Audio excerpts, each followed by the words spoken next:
Hello student, आज मैं विनय द्विवेदी आपका मैथमेटिक्स टीचर आपके लिए लेके आया हूं क्लास 10 मैथमेटिक्स में linear equation in two variables. Chapter number 3 है आपका linear equation in two variables. और आज मैं आपको बताऊंगा methods for solving the linear equation in two variables. क्या बताऊंगा? मेथड्स जिससे कि लीनियर इक्वेशन या सिस्टम ऑफ लीनियर इक्वेशन या पेयर ऑफ लीनियर इक्वेशन को कैसे सॉल्व किया जाए। क्लास 9th में आप linear equation in two variable के बारे में पढ़ चुके हैं। चलिए मैं स्टार्ट करता हूं। चलिए तो बेटा, linear equation in two variables, इसका जनरल और स्टैंडर्ड फॉर्म क्या होता है? जनरल और स्टैंडर्ड फॉर्म क्या होता है? ax plus by plus c is equal to 0। ax plus by plus c equal to 0। Linear बोले तो लीनियर वर्ड का मीनिंग क्या है कि जिसकी ऐसा एल्जेब्रिक एक्सप्रेशन जिसकी डिग्री क्या हो? 1 हो। तो देखिए डिग्री क्या होती है? Highest power of the variable. तो यहाँ पे भी जो वेरिएबल्स हैं उनकी पावर कितनी है? 1। कुछ नहीं है तो पावर क्या हो जाएगी? 1। तो लीनियर इक्वेशन का मतलब है कि इक्वल का साइन लगा हुआ, तो इक्वेशन हो गया। क्लियर है? और टू वेरिएबल्स, तो वेरिएबल्स कितने यहाँ पे? x और y। तो इसका जनरल और स्टैंडर्ड फॉर्म क्या होता है? ax plus by plus c is equal to 0। तो a b c यहाँ पे क्या है? कांस्टेंट है। कांस्टेंट बोले तो यहाँ पे क्या आएगा? रियल नंबर्स आएंगे। क्लियर है? एंड x और y क्या है बेटा? ये क्या है? आपके वेरिएबल्स। क्या है? वेरिएबल। इनकी वैल्यू चेंज हो सकती। क्लियर है? a क्या है यहाँ पे? a है कोएफिशिएंट ऑफ x। b क्या है? Coefficient of y। And c क्या है? Constant term. क्लियर है? तो इस फॉर्म में आपको linear equation in two variables मिलेगी। क्लियर है? तो ax plus by plus c is equal to 0। इसका ग्राफ आपने पढ़ा होगा क्लास 9th में। ग्राफ कैसा होता है इसका? ग्राफ कैसा होता है? स्ट्रेट लाइन होता है। क्या होता है? Straight line. आगे की वीडियोस में आपको ग्राफ के बारे में बताऊंगा। क्लियर है? तो ग्राफ क्या होता है इसका? एक स्ट्रेट लाइन। अपन लोगों को जो पढ़ना है इस चैप्टर में वो क्या पढ़ना है? Pair of linear equation in two variables, या जिसको अपन लोग कह सकते हैं system of linear equations in two variables.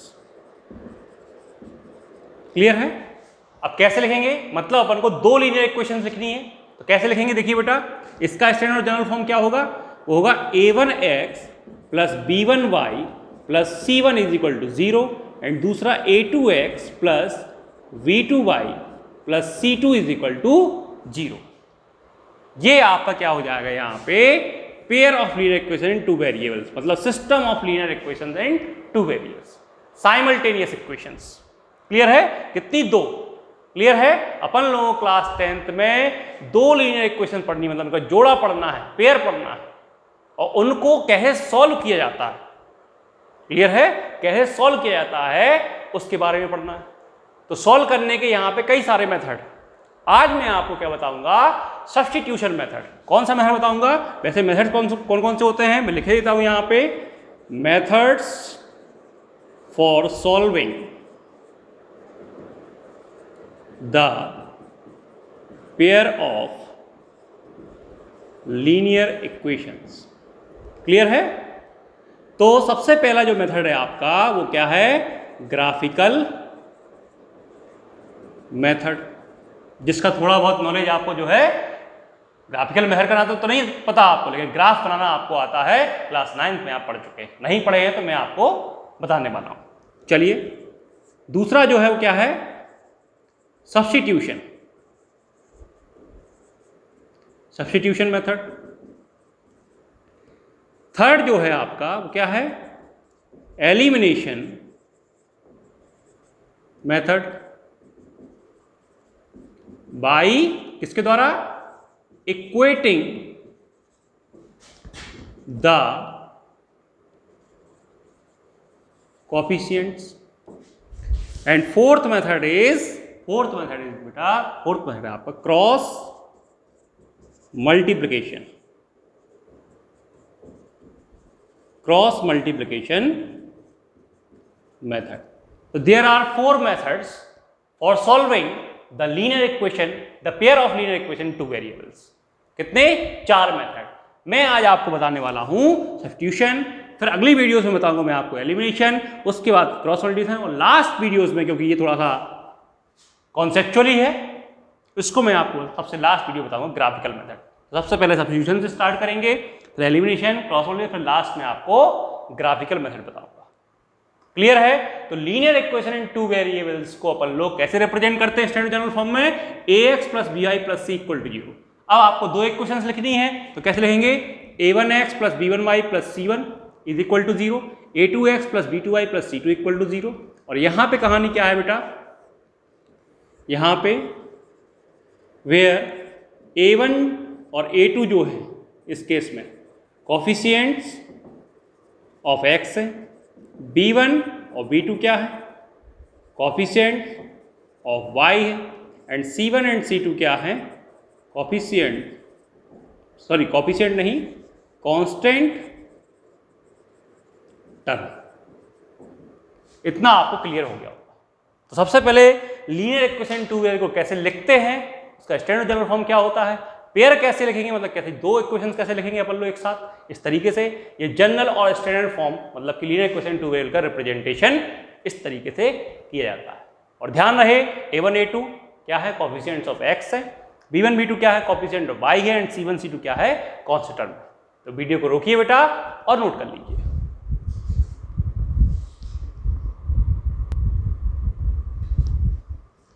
चलिए बेटा बात करते हैं अपन लोग सब्स्टिट्यूशन मेथड।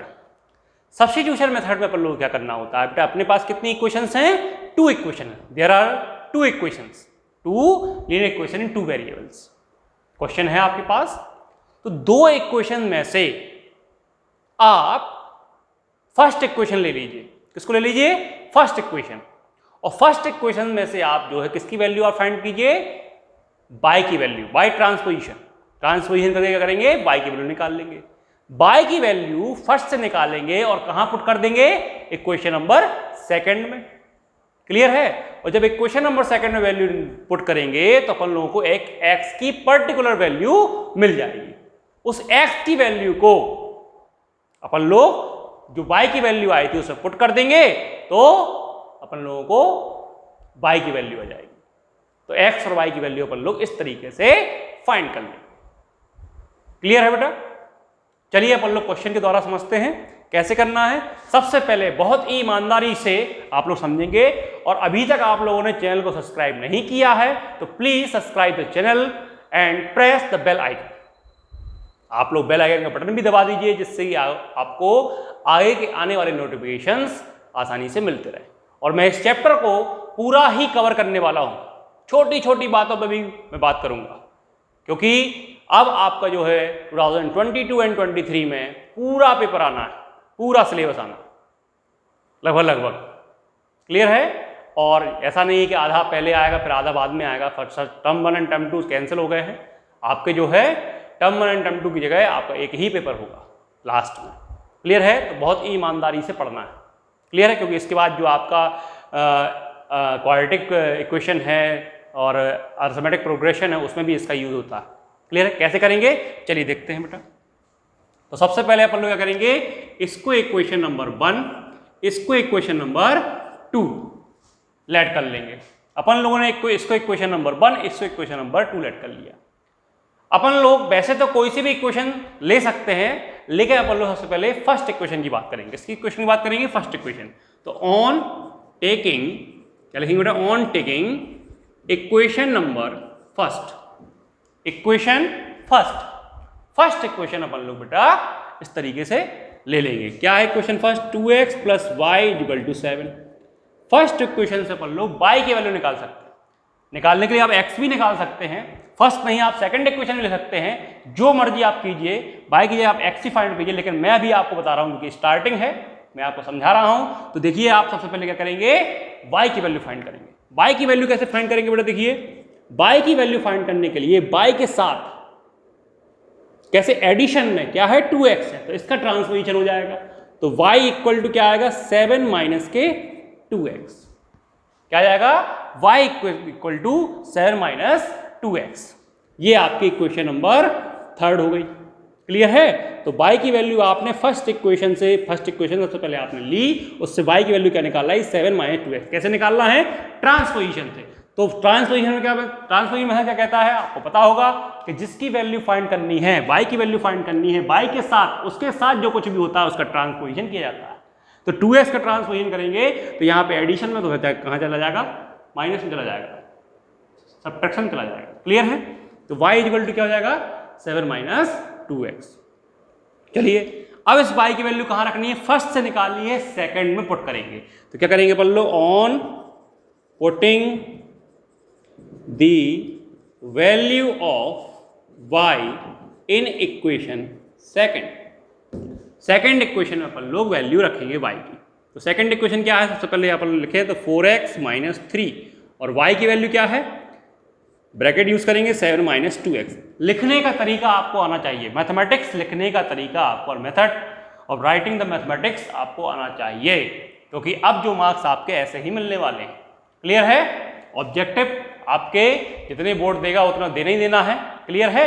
लेकिन अब आपका पेपर क्या होगा? थोड़ा डिस्क्रिप्टिव भी होगा, और डिस्क्रिप्टिव में आपको जो है इस तरीके से लिखना आना चाहिए मैथमेटिक्स। तो सबसे पहले अपन ने 4x लिखा, क्योंकि इसकी वैल्यू अपन लोग y की वैल्यू कहाँ पुट करेंगे? सेकंड इक्वेशन में। तो 4x माइनस 3 और y की प्लेस पे क्या रख देंगे? 7 माइनस 2x। तो ब्रैकेट लगाना जरूरी है, क्योंकि यहाँ पे इन दोनों के बीच में कोई साइन नहीं है, यानी कि मल्टीप्लिकेशन माना जाएगा। क्या माना जाएगा? मल्टीप्लिकेशन। और मल्टीप्लिकेशन को माना जाएगा, इसलिए अपन लोग ब्रैकेट यूज करेंगे। क्लियर है? और इज इक्वल टू -1। अब देखिए बेटा 4x माइनस 3 का मल्टीप्लाई इसमें भी होगा, माइनस 3 का मल्टीप्लाई माइनस 2x में होगा। तो माइनस 3 का मल्टीप्लाई 7 में करेंगे तो क्या आएगा? माइनस के 21। माइनस इंटू माइनस प्लस 3 2 जा 6 x is equal to -1। 4x और प्लस का 6x क्या हो जाएगा? 10x। माइनस का 21 उस साइड जाएगा बेटा, तो ये प्लस का 21 हो जाएगा, माइनस का 1 ऑलरेडी है। तो देखिए बेटा 10x इज इक्वल टू 20। तो 10x इज इक्वल टू क्या आ गया? 20। तो x की वैल्यू क्या हो जाएगी? 10 मल्टीप्लाई में, तो वहां जाके डिवाइड में हो जाएगा, यानी कि 20/10। तो 0 से 0 कैंसिल आउट, 1 से 2 में डिवाइड करेंगे तो 2 ही आएगा, क्योंकि नीचे वाले 1 को लिखते नहीं है। 1 से किसी नंबर को डिवाइड करने पर वही नंबर आता है जिसको अपन लोग डिवाइड कर रहे हैं 1 से। तो यहाँ पे 2 को डिवाइड किया 1 से, तो x की वैल्यू क्या आ गई? 2। ये x की वैल्यू फर्स्ट से अपन लोगों ने फर्स्ट इक्वेशन कंसीडर किया, फर्स्ट इक्वेशन अपन ली, y की वैल्यू निकाली, y की वैल्यू फर्स्ट से निकाल के सेकंड में पुट की। अब सेकंड से अपन लोग x की वैल्यू मिल जाएगी आपको, एक कांस्टेंट वैल्यू मिल गई आपको। क्लियर है? x की वैल्यू 2 मिल गई, ये वैल्यू कहाँ जाएगी? Third. First second third. Clear है? कहाँ जाएगी? थर्ड। तो फ्रॉम इक्वेशन थर्ड, तो इक्वेशन थर्ड क्या कहती है? y is equal to 7 minus 2 into x. तो इंटू एक्स का मतलब 2, तो y इज इक्वल टू 7, 2 2 जा 4, तो 7 माइनस 4 कितना हो जाएगा बेटा? 3। तो y की वैल्यू क्या आ गई? 3। तो hence x equal to 2, y equal to 3 आपका सॉल्यूशन। इसको क्या बोलेंगे? सॉल्यूशन बोलेंगे, क्योंकि सॉल्व लिखा था ना, solve for x and by, x और y की वैल्यू फाइंड कीजिए, ऐसा भी लिख सकते हैं, find the value of x and by, evaluate the x and by. ठीक है ना? एंड सॉल्यूशन, तो सॉल्यूशन क्या हो जाएगा? 2 and 3। इसको बोलना है ऑर्डर्ड पेयर। इसको क्या बोलते हैं? Ordered pair. मतलब पॉइंट फॉर्म में लिख दिया, पॉइंट को जो अपने कोऑर्डिनेट सिस्टम में लिख दिया, इसको बोलते हैं ऑर्डर्ड पेयर। क्लियर है? तो ऑर्डर्ड पेयर के फॉर्म में अपन लिख दिया, पहले x लिखा जाता है, बाद में c लिखा जाता है। तो सॉल्यूशन क्या हो गया आपका? 2 3। क्लियर है? तो सॉल्यूशन 2 3 का मतलब होता है कि इन दोनों के ग्राफ, इन दोनों की जो स्ट्रेट लाइन ग्राफ बनेगा वो 2 3 पर एक दूसरे को क्या कर रहा होगा? कट कर रहा होगा। एक ही पॉइंट, क्योंकि एक ही सॉल्यूशन आया है आपका यहाँ पे। क्लियर है? तो 2 3 पॉइंट पे कट कर रहा होगा। बात समझे कुछ? ये इसका मतलब होता है। ये मैं बहुत डिटेल में जाने वाला हूं, इसलिए चैनल को आप अभी तक सब्सक्राइब नहीं किया है तो चैनल को सब्सक्राइब जरूर कर लीजिए, वीडियो को शेयर कीजिए, तो जितने भी आपके संगी साथी हैं पढ़ने वाले हैं उनको ही बताइए कि विनय द्विवेदी मैथमेटिक्स बाय विनय द्विवेदी नाम का चैनल है, तो सब्सक्राइब कीजिए। पूरा डिटेल में आपको सब कुछ मिलने वाला है। क्लियर है बेटा? चलिए तो फिर से समझ लीजिए क्या करना है सब्स्टिट्यूशन मेथड में आपको दो इक्वेशंस मिलने वाली हैं। क्लियर है? दोनों इक्वेशंस को आप सबसे पहले फर्स्ट इक्वेशन को आप फर्स्ट लेट कर लीजिए, सेकंड को आप सेकंड लेट कर लीजिए। क्लियर है? उसके बाद सबसे पहले आप क्या करेंगे, फर्स्ट इक्वेशन कंसीडर कर लेंगे on taking equation number first. Clear है? इक्वेशन नंबर फर्स्ट आपने कंसीडर की।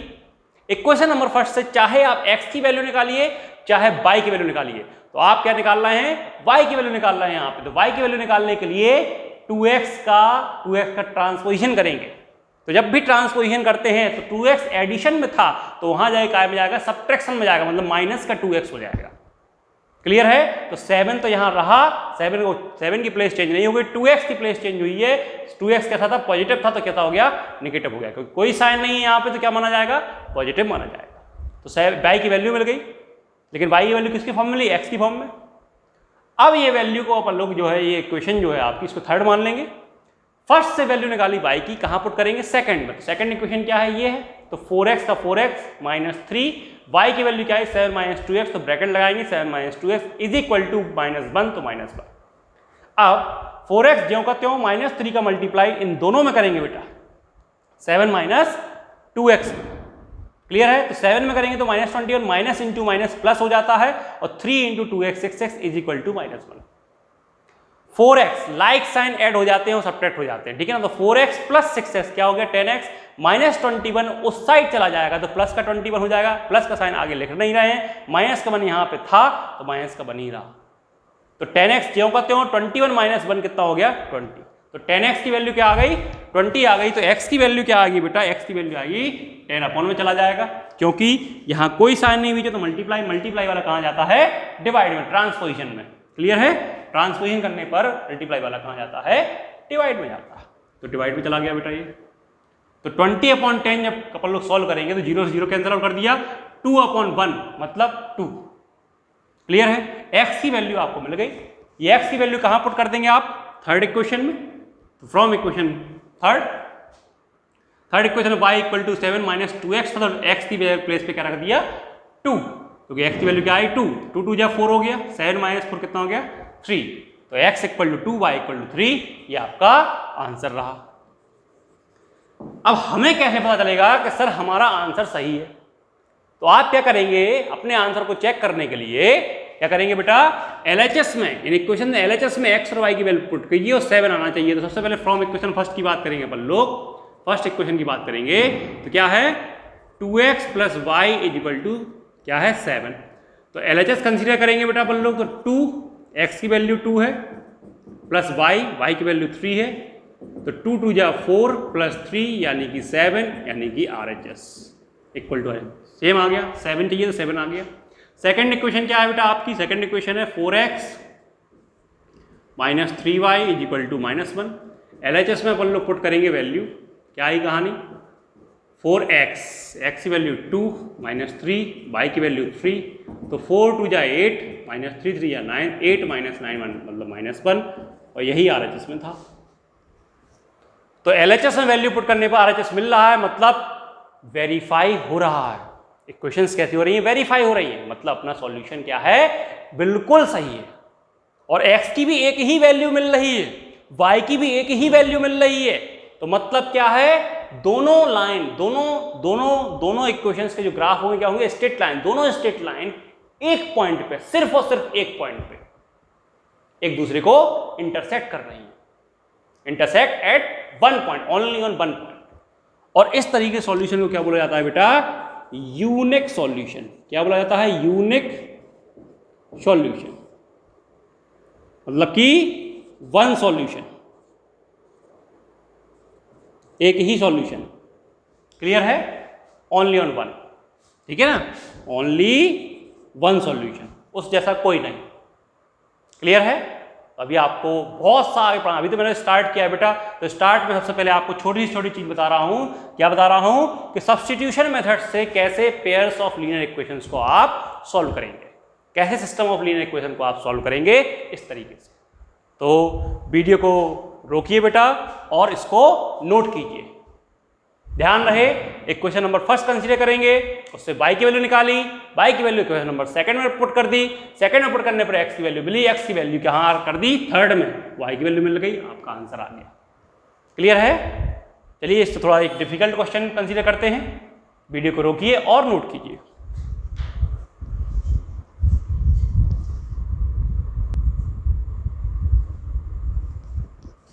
चलिए बेटा नेक्स्ट क्वेश्चन की बात करते हैं। क्वेश्चन है आपका 3x/2 minus 5y/3 is equal to -2 and दूसरी इक्वेशन है x/3 plus y/2 is equal to 13/6। तो देखिए इसको अपन लोग लिख लेते हैं बेटा equation number first and second is, इसको लिख लेते हैं इक्वेशन नंबर सेकंड। क्लियर है? क्या बताया था मैंने? अपन लोगों को फर्स्ट इक्वेशन कंसीडर करना है। फर्स्ट इक्वेशन से अपन लोग फ्रॉम, या ऐसे लिख लेंगे, ऑन टेकिंग इक्वेशन फर्स्ट। क्या कहती है first equation? 3x/2 minus 5y/3 is equal to -2। First equation को कंसीडर किया, इसमें से आप x या y किसी की भी वैल्यू निकालिए। तो मैं निकालता हूं y की वैल्यू। किसकी वैल्यू निकालता हूं? y की। कैसे निकालेंगे? चलिए सबसे पहले क्या करते हैं बेटा, y की वैल्यू निकालनी है। y ऑलरेडी नेगेटिव में है तो y को ही उस साइड ले जाते हैं। तो यहाँ क्या आएगा 3x/2 -2 आ जाएगा इस साइड, तो हो जाएगा +2, ये इस साइड और ये चला गया इधर पे, यानी कि 5y/3। विच मीन्स, इसका मतलब क्या हुआ? इसका मतलब ये हुआ कि 3x/2 + 2 is equal to 5y/3। इसको इस तरीके से लिख सकते हैं, 5y/3 की वैल्यू क्या आ गई? 3x/2 + 2। इस तरीके से लिख सकते हैं। यहां से y की वैल्यू निकालेंगे। तो देखिए बेटा आप थोड़ा दिमाग लगाइए। कैसे दिमाग लगाएंगे? 5/3 है, उधर जाएगा क्या हो जाएगा? 3/5 हो जाएगा, और 3x/2 + 2 क्या हो जाएगा? 3x/5 और सॉरी क्या हो जाएगा? 5y/3 इक्वल टू 3x/2 + 2, यानी कि y की वैल्यू 5/3 इस साइड, हो जाएगा 3/5 का मल्टीप्लाई हो जाएगा इसमें। क्लियर है? ये वैल्यू क्या हो जाएगी? Equation number third. इसको कहां पुट करेंगे? फर्स्ट से निकाला, कहां पुट करेंगे? सेकंड में पुट करेंगे। कहां पुट करेंगे बेटा? सेकंड में। तो फ्रॉम इक्वेशन सेकंड, यहां पर ऐसे लिखें, कैसे लिखें? On putting the value of y in equation second. देखिए बेटा इक्वेशन सेकंड क्या कहती है? x/3 plus y/2, y/2। देखिए यहां पे y/2 का मतलब क्या होता है? 1/2 इंटू वाई। क्लियर है? क्योंकि y को हम अलग करेंगे तो यहाँ क्या आएगा? 1 आएगा, क्योंकि y का मल्टीप्लाई 1 में हुआ होगा तब तो यहाँ y आया होगा। तो 1/2 इंटू वाई। तो मैं क्या कर दूंगा यहाँ 1/2, और y की वैल्यू क्या है ये? तो 3/5, 3x/2 + 2 इज इक्वल टू क्या दिया गया है? 13/6। क्लियर है? कोई दिक्कत यहां पे नहीं? चलिए अब x/3 प्लस 3 क्या हो जाएगा यहाँ पे? 5 2 10, और यहाँ पे भी मैं एलसीएम ले लूँ तो क्या हो जाएगा? 2 हो जाएगा एलसीएम, 3x यहाँ पे प्लस 2 2 4। क्लियर है? अब देखिए बेटा यहाँ पे x/3 प्लस 3 ऊपर का मल्टीप्लाई ऊपर, 3 3 9x प्लस 3 4 12, और 10 2 20। क्लियर है? Equal to 13/6। तो ये यहाँ पे है ही। अब देखिए बेटा यहाँ पे क्या करूँगा? 20 और 3 का एलसीएम कितना आएगा? 60 हो जाएगा। 20 इंटू x 20x, और 3 का multiply 3 9 27x plus 12 3 36 is equal to 13/6। ठीक है? तो यहाँ पे क्या बचेगा बेटा आपके पास? यहाँ पे बचेगा आपके पास 20 और प्लस 27 मतलब 47x plus 36 is equal to, 60 divide में उधर जाके क्या हो जाएगा, मल्टीप्लाई में हो जाएगा, मतलब 13/6 इंटू 60, तो 6 बन जा और 6 10 जा, तो यहाँ पे क्या बचा 47x प्लस 36 इक्वल टू 13 10 जा 130, मतलब 47x इक्वल टू 36 उस साइड जाएगा तो 130 माइनस 36। क्लियर? तो 47x इक्वल टू कितना बचा यहाँ पे बेटा 94, और x इक्वल टू क्या हो जाएगा 94, ये डिवाइड में जाएगा अपॉन 47, तो 47 का टेबल बन जाए ये 2 टाइम्स, तो x की वैल्यू क्या हो जाएगी 2, क्या है x की वैल्यू 2। अब अपन लोग ये वैल्यू कहाँ रखेंगे, थर्ड इक्वेशन में, कहाँ रखेंगे थर्ड इक्वेशन, तो फ्रॉम इक्वेशन थर्ड में देखिए बेटा यहाँ पे y इक्वल टू 3/5 और 3x/2, मतलब 3 इंटू 2/2 प्लस 2, 2 से 2 कैंसिल आउट, तो y equal to 3/5 into 3 plus 2 यानी 5 से 5 कैंसिल आउट, तो y की वैल्यू क्या आ गई 3 आ गई, क्या आ गई y की वैल्यू 3, तो x equal to 2 y equal to 3 आपका आंसर आ जाएगा, ये आपका सॉल्यूशन हो गया। क्लियर है? क्या किया, डिफिकल्ट मेथड वही है, बस कैलकुलेशन डिफिकल्ट थोड़ा सा हो जाता है, तो उसको आपको समझना पड़ेगा, क्योंकि आप 9th क्लास तक पढ़ के आ चुके हैं, मतलब आपका कैलकुलेशन अच्छा होना चाहिए, स्ट्रांग होना चाहिए आपका। नहीं आ रहा तो छोटी छोटी चीजें हैं, समझिए इस चीज को। क्लियर है? और कैलकुलेशन के तरीके कई सारे हो सकते हैं, ऐसा नहीं कि मैंने जिस तरीके से कैलकुलेट किया आप ही इस तरीके से करें। क्लियर है? आप चाहते थे तो यहाँ पे इन दोनों इक्वेशंस को पहले से एलसीएम वगैरह लेकर के इसको सॉल्व कर सकते थे, इसको दूसरे तरीके से लिख सकते थे, फिर सॉल्व करते, लेकिन आंसर सेम आएगा, मेथड वही है। इक्वेशन फर्स्ट कंसीडर किया, इक्वेशन फर्स्ट से एक्स या वाई जिसकी आपकी इच्छा हो उसकी वैल्यू निकालिए, मैंने वाई की वैल्यू निकाली, और जो वैल्यू मैंने यहाँ से निकाली वो कहाँ रखेंगे, सेकंड इक्वेशन में रखेंगे। किस में रखेंगे, इक्वेशन नंबर सेकंड में। ये माइंड में फीड कीजिए, क्या माइंड में फीड कीजिए कि सब्स्टिट्यूशन मेथड में दो इक्वेशंस आपके पास हैं, तो दोनों इक्वेशंस में से फर्स्ट इक्वेशन कंसीडर कीजिए, उसमें से x या y किसी की वैल्यू निकालिए। आप, मैंने y की वैल्यू निकाली है, आप y से भी निकाल सकते हैं। क्लियर है? y की वैल्यू निकालिए, y की वैल्यू कहाँ रखनी है, इक्वेशन नंबर सेकंड में रखनी है। y की वैल्यू जैसे निकालेंगे तो ये इक्वेशन नंबर थर्ड बन जाएगी आपकी। ये वैल्यू कहाँ पुट करेंगे, इक्वेशन नंबर सेकंड में पुट करेंगे। उसको सॉल्व करेंगे तो x की एक वैल्यू मिलेगी, उस x की वैल्यू कहाँ रखेंगे, थर्ड। पहले फर्स्ट से निकाली, फिर सेकंड से निकाली, फिर थर्ड से निकालेंगे, फर्स्ट सेकंड थर्ड। इस तरीके से अगर मेथड को आप यूज करेंगे तो बहुत ही आसान हो जाएगा, और माइंड में यही फीड करना है अपन लोगों को, मेथड इस तरीके से ही याद करना है, सोचना है और समझना है। क्लियर है? और सॉल्व करना आना चाहिए। तो x की वैल्यू 2, y की वैल्यू 3 आपकी आई। अगर आपको ये सॉल्यूशन चेक करना है LHS में पुट कीजिए, दोनों इक्वेशन में पुट कीजिए, RHS की वैल्यू आनी चाहिए। क्लियर है? तो जिसने अभी तक चैनल को सब्सक्राइब नहीं किया है, प्लीज बेटा चैनल को सब्सक्राइब कीजिए। क्लियर है? जिससे कि आपका जो है कॉन्सेप्ट बिल्कुल अच्छी तरह से क्लियर हो जाए। बेल आइकन प्रेस कीजिए और वीडियो को शेयर भी कीजिए, क्योंकि अभी जो चैनल है मेरा नया चैनल है, ठीक है ना। धीरे धीरे बहुत सारी वीडियोस आपके लिए बनाने वाला हूँ, आगे चल के लाइव भी आऊँगा, और बिल्कुल एकदम फ्री चैनल है, कोई भी पैसा नहीं। क्लियर है? सिर्फ आपका नेट खर्च होगा, क्योंकि आप देखेंगे तो नेट खर्च होगा। क्लियर है? आएगा समझ में? तो जिसने भी अभी तक चैनल को सब्सक्राइब नहीं किया है, चैनल को सब्सक्राइब जरूर कर लीजिए। और आज के लिए बेटा इतना। नेक्स्ट वीडियोस में आपको जो है लीनियर इक्वेशन 2 वेरिएबल्स की और अच्छी बातें, अच्छे कॉन्सेप्ट आपको मिलने वाले हैं। तो आज मैंने आपको क्या सिखाया है, लीनियर इक्वेशन 2 वेरिएबल्स क्या होती हैं, और पेयर ऑफ लीनियर इक्वेशन या सिस्टम ऑफ लीनियर इक्वेशन को कैसे लिखा जाता है, और उन पेयर ऑफ लीनियर इक्वेशंस या सिस्टम ऑफ इक्वेशंस को कौन कौन से मेथड से सॉल्व किया जाता है। क्लियर है? और उसका एक मेथड जो है आपका सब्स्टिट्यूशन मेथड, मैंने आपको यहाँ पे समझाया 2 क्वेश्चंस के तरीके से। क्लियर है? क्वेश्चन बहुत सारे हो सकते हैं। क्लियर है? तो नेक्स्ट वीडियोस में भी आपको सब्स्टिट्यूशन मेथड ही बताने वाला हूँ, वर्ड प्रॉब्लम भी बताने वाला हूँ, और NCERT कुछ क्वेश्चंस भी लगवाऊंगा। क्लियर बेटा? आई थिंक आपको सब्स्टिट्यूशन मेथड से इक्वेशन सॉल्व करना समझ में आ गया होगा। क्लियर है बेटा? Thank you. वीडियो को रोकिए और नोट कीजिए।